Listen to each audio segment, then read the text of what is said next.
Je m'appelle Camille et je suis en terminale S au lycée Jean-Pierre Vernon. Le film, il est en trois parties. En fait, comment vous avez choisi ces trois parties-là? Mais en fait, les choses, trois parties. C'est vrai que c'est un film très dense. On avait envie de faire un film un peu, c'est très prétentieux, mais c'était pas ça, un peu somme, mais c'était pas pour ça. C'était que moi, je me suis rendu compte que toutes les choses étaient liées. Alors, on a commencé par l'éducation parce que c'est par là que tout le monde, vous, moi, on a découvert les maths en critiquant notre prof ou en adorant notre prof, en nous disant voilà. En France, il y a un statut particulier qui est le cas en Inde, en Chine, tous les pays asiatiques, c'est que les maths sont un peu la matière de sélection, même si évidemment les choses sont plus complexes. Mais si vous voulez réussir dans les grandes études, il faut quand même aller en S, on le sait. Donc il y a un rapport, une pression très particulière en France et dans d'autres pays qui existe différemment en Angleterre ou aux États-Unis. Donc commencer par l'éducation avec tout ce qu'on lui reproche ou pas. Et après, la deuxième partie, c'était la recherche. C'était montrer ce que c'est vraiment ce monde. Moi, j'ai passé énormément de temps avec eux. Je les ai trouvés drôles. Je les ai trouvés, moi, ils m'ont intéressé. Même humainement, vous voyez, on se sert des maths pour affirmer des vérités, clore le débat. C'est mathématique, les chiffres parlent, les sondages. Une fois que quelqu'un sort des chiffres, vous n'avez plus rien à dire. Ah ben non, mais il y en a 32% qui aiment, c'est comme ça, c'est pas autrement. Et quand vous rencontrez les mathématiciens, les statisticiens, ils sont les premiers à vous dire, mais non, mais pas du tout. Les maths, c'est une création humaine. Donc les chiffres en eux-mêmes, ils ne veulent rien dire. C'est comment est fait votre sondage, sur quoi ça se base. Et ça, c'est éminemment humain. Et donc, les mathématiques, ce que je trouvais émouvant, moi, en tant qu'être humain, c'est que les mathématiciens, ils n'arrêtaient pas de me dire, mais si, doute, remet en cause ce qu'on me dit, réfléchis. Alors que plein, notamment, c'est pour ça qu'il y a autant de, je parle autant de la finance, parce que c'était l'exemple le plus concret et actuel, comment les banques se sont servies des modèles mathématiques et des mathématiciens pour affirmer des vérités. En fait, vous n'avez pas suivi, mais ce qui se passait au moment de la crise des subprimes en 2008, il y a eu une crise parce qu'on a vendu énormément de crédits aux gens très pauvres. C'est pas pour dire qu'il ne faut pas donner de crédit aux gens très pauvres, c'est pas ça que je dis. Mais aux États-Unis, l'idée c'était de leur vendre des crédits très très très chers sans aucune garantie et en disant, mais vous voyez, on vous calcule des taux d'intérêt, tout va aller. Et en fait, ces taux d'intérêt étaient calculés sur des modèles mathématiques qui étaient trop fragiles. Et donc les banques, elles vendaient un maximum de prêts comme ça à tout le monde. Comme ça, ils parlent de l'American Dream. Comme ça, tout le monde pouvait avoir sa maison. C'est très important aux États-Unis. Il faut avoir sa voiture et sa maison, être propriétaire. C'est très différent en France. Et donc les banques faisaient des calculs, engageaient des mathématiciens. Ils disaient alors, si un tel, il nous achète ce prêt à je sais pas quoi, combien on va gagner, etc. Et tout ça, c'était du vent, c'était n'importe quoi. Et à un moment, bon bah tout s'est écroulé. Tout ça pour dire que je ne sais plus ce que je voulais dire, mais il y a trois parties parce que c'est les trois parties un peu de notre société, l'éducation, la recherche et puis le rapport à la technologie et aux finances. Peut-être on pourrait dire, enfin, je ne sais pas si c'est un film à message, mais il me semble que ce que tu dis un peu dans ton film, c'est ne vous laissez pas intimider par les maths, quoi. Vous avez tous le droit de comprendre. Et finalement, ce que tu dis, c'est que quand on assène l'argument mathématique, il y a un petit peu derrière parfois un projet d'éviter que les gens pensent. Hmm. Ouais. Sachant que les mathématiques, les algorithmes sont maintenant partout. Alors en même temps, tout est fait pour qu'on l'oublie. C'est-à-dire maintenant, je ne sais pas si vous avez vu l'évolution des téléphones, mais il y a encore quelques années, on appuyait sur le téléphone, ou même les ordinateurs, il y a encore 10 ans, il fallait rentrer des trucs, des formules, il y avait un bouquin épais comme ça. Maintenant, vous appuyez sur un bouton, tout se met en marche automatiquement. Bah, pour arriver à ça, je peux vous dire qu'il y a des tonnes et des tonnes de formules mathématiques derrière. Mais tout est fait pour vous faire oublier ça. Donc le film aussi voulait juste rappeler un peu ça.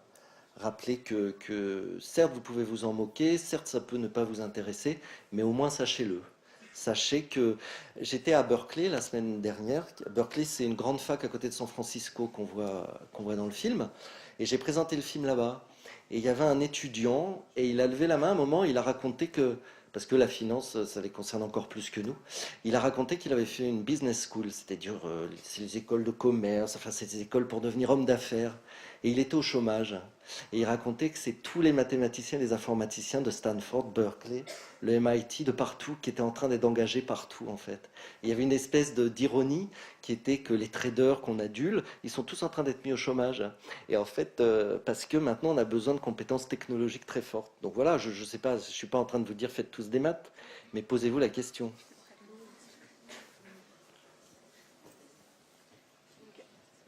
Je m'appelle Juliette, je suis en terminale S également. Et, en fait, j'ai une question qui n'a rien à voir. Je suis assez intéressée par Cédric Villani et je me demandais comment ça a été de travailler avec lui. J'imagine que ça a été très intéressant. Et en quoi, qu'est-ce qu'il a apporté à l'équipe, etc. Au film, beaucoup, parce que c'est la première fois qu'un mathématicien est aussi connu, c'est-à-dire ici, mais dans le monde entier.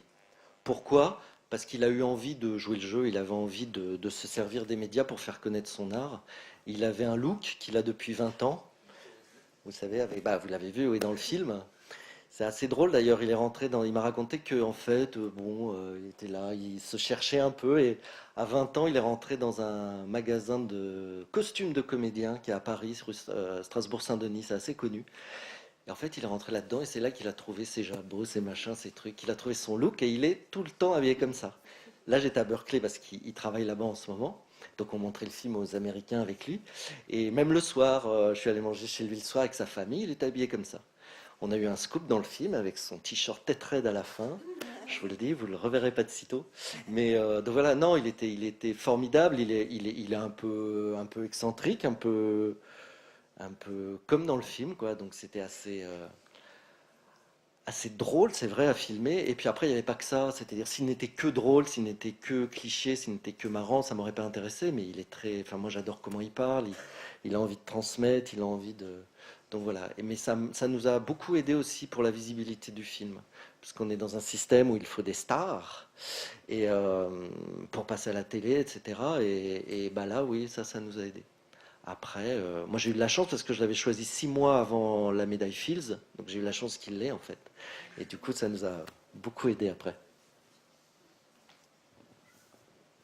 Je m'appelle Claire, je suis en première S au lycée Jean-Pierre Vernant et je voulais savoir, vous avez beaucoup parlé du côté humain et du côté technologique des maths, mais pour vous en fait c'était quoi les maths avant et qu'est-ce que ça vous a apporté le tournage du film? Ah, les maths avant, c'était. Où est votre professeur? Vous avez... Merci, vous avez bien travaillé. Non, je plaisante. Mais qu'est-ce que je veux dire? Non, moi, c'était rien. Enfin, ah non, oui, Anne n'aime pas quand je dis ça, pardon. Après, elle me tape sur les doigts. Bon, de façon consciente, ce n'était rien. De façon inconsciente, c'était. J'avais pas de rapport. Je pensais ne pas avoir de rapport particulier. Bon, allez, j'arrête. Après, ceci dit, moi, non. Ceci dit, moi, j'ai fait. J'étais en B. J'ai fait une terminale B, ce qui est ES, je crois maintenant. C'est ça. Et j'ai eu 14 au bac, donc le niveau était assez fort et j'étais pas mauvais. Par contre, après, j'ai fait une fac d'économie. Et là, j'ai totalement décroché parce que moi, ce qui m'intéressait, c'était l'histoire sociale, l'histoire politique, les enjeux, les machins, les trucs. Et en fait, j'avais pas percuté que j'avais un prof de maths qui nous disait sachez lire un énoncé, c'est déjà la moitié du boulot. Ben là, j'avais pas lu l'énoncé de ma faculté, sciences économiques, sciences. Et en fait, j'ai débarqué là-dedans. Ce n'était que des maths, que des maths, que des maths. Et en fait, j'ai pas compris. Donc bon, j'ai eu ma licence, je sais plus comment ça s'appelle maintenant, mais j'ai mis du temps à la voir parce que on me parlait pas trop d'histoire politique. C'était vraiment scientifique. Et finalement, bon, après j'ai bifurqué, j'ai fait du ciné. Mais je pensais pas que ce film allait m'y ramener 20 ans après, en fait. Quand je parle des finances dans le film, alors peut-être aussi c'est pour ça que j'en parle. C'est des choses que moi j'ai abordées quand j'avais 20 ans et je comprenais pas le lien. J'ai pas compris. Mais donc mon rapport aux maths, il était ni bon ni mauvais. Il fallait être bon en maths pour réussir. Voilà. Et quand j'ai découvert, c'est un film sur la passion, moi je trouve. Enfin moi, ces gens qui sont passionnés me touchent. Par exemple, Robert Bryant qui décrit la statue, vous savez la scène de la statue où d'un coup il se fait là. Honnêtement, nous on était là en train de filmer. Personnellement, je la trouve horrible, moi, cette statue. On dirait une cervelle, on dirait une espèce de serpillière. Et il voulait absolument nous la montrer. Alors bon, alors, là, on veut pas vexer. On arrive, on se met à le filmer, tout ça. J'étais crevé et tout. On disait qu'est-ce. En plus, en anglais, il parlait vite et tout. Et d'un coup, on s'est rendu compte qu'il était hyper ému par ce qu'il voyait, et moi ça m'a hyper ému en fait. Et d'un coup j'ai compris, pas du tout, pourquoi les mathématiciens étaient émus par leur truc, mais leur émotion, qu'on pouvait être ému, moi ça m'a extrêmement touché, et quel que soit le support, les maths ou autre chose, J'avais envie de montrer ça à des gens passionnés. Moi, ça me tire vers le haut, ça me donne envie de faire des choses. Des fois, on dit, oh là là, ce film, qu'est-ce qu'il est nul, j'aurais pu faire mieux. Et ben moi, c'est, oh là là, qu'est-ce que ce film, il est génial, j'ai envie de faire autant. Moi, je fonctionne plus comme ça. Et eux, ils m'ont extrêmement touché. Donc moi, voilà, c'était aussi une des raisons de faire le film. Ça semble tellement rigide et mort, les maths, pour ceux qui n'y connaissent rien, dont moi, que j'avais envie de faire découvrir ça, ce monde-là. C'est un peu toute la deuxième partie. Alors les élèves de seconde, vous n'avez pas fait votre choix encore là. Hein. S, ES, L. Alors, combien veulent faire S? Oh, Merci Monsieur Payon. c'est pas du tout une majorité, hein? Alors, qu'est-ce qui reste? Il y a L et il y a ES, c'est ça? Alors, en gros, non, en gros, on va faire langue. Alors, langue ou littérature, il y en a combien? Une, deux, trois. Ah ouais, non, il y en a encore moins. Et alors, qu'est-ce qui reste? Économie, gestion? Économie. Économie et gestion. Ah oui, non, il y en a quand même. Ouais, ouais. Donc S, c'est quand même le plus gros paquet.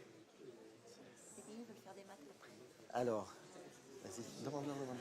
Oui, alors, et parmi vous, ensuite, qui voudrait faire des maths après le bac? Les secondes et les terminales premières, vous pouvez réagir Ah, aussi. bien. Hein. Levez la main ceux qui souhaitent faire des maths.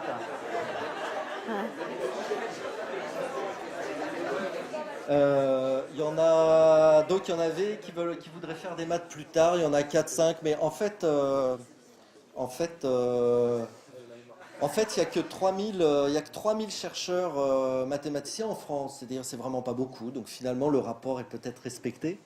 Mais parmi ces 4, 5, j'aimerais bien savoir combien il y a de filles qui veulent faire des maths. Bravo. En fait, c'est un métier, pour l'instant, jusqu'à présent. Attends, excuse-moi, je veux bien. Je me suis rendu compte, c'est pour ça qu'il y a aussi peu de femmes mathématiciennes dans le film. En fait, il y a très peu de femmes mathématiciennes. Et pourquoi ça par rapport aux raisons? C'est des raisons éminemment culturelles. Il y a eu plein d'études, je ne vais pas vous les refaire là, et c'est en train de changer. Il y a beaucoup de gens qui se battent pour changer là. Mais comme les maths sont utilisées comme pour la compétition, etc., il y a des choses où, culturellement, heureusement c'est en train de changer, les filles appris, les filles se retiraient du jeu quelque part. Les filles refusaient, ça ne les intéressait pas, remarquez c'est en quoi elles sont plus intelligentes que nous, mais elles n'avaient pas envie d'entrer dans ce jeu-là. Et ça c'est en train de changer, mais voilà, c'est vrai que les maths aussi, on leur a fait jouer un tel rôle dans l'éducation et après dans notre société que tous les problématiques humaines et sociétales qui nous traversent se retrouvent dans ce milieu-là. En tout cas, oui, il y a pas beaucoup. Moi, j'ai été assez étonné. Il y en a 80 000 mathématiciens dans le monde. De biologistes, il y en a 3 millions. Vous voyez la différence. Donc, il y a de la place, sachez-le. Bon, mais moi, je ne suis pas là pour militer, pour faire des maths. Par contre, l'autre chose aussi où j'ai été hyper surpris, et vraiment, alors ça, ils ont un confort de vie. Ils passent leur temps à voyager parce que d'un institut à l'autre, à manger des gâteaux, vous avez vu, à boire du thé. Et ça, j'ai découvert, je ne savais vraiment pas, quoi. C'est-à-dire, ils communiquent par Internet, etc. Mais de chercher ensemble. Moi, je suis scénariste, aussi réalisateur scénariste, et je travaille avec mes co-scénaristes. On a besoin d'être ensemble, et je me trouvais beaucoup de points communs, en fait. C'est-à-dire chercher ensemble, et c'est vraiment un métier qui m'a... Bon, j'en ferai pas, hein. Mais ils ont un confort de vie, hein, tous ces voyages. Vous voyez, Villani, il est là, il est 3 mois à Berkeley, c'est San Francisco. Voilà, on l'invite, alors il est là. Certes, il est connu, mais il y en avait d'autres qui n'étaient pas connus. Il passe son temps là à voyager. C'est pour ça que j'ai autant voyagé pour le film, en fait. Parce que quand vous les suivez, bah, vous suivez un peu leur mode de vie. Et ça, c'est quand même un peu sexy, comme il dit Villani au début. Alors, une question d'un enseignant. Ah.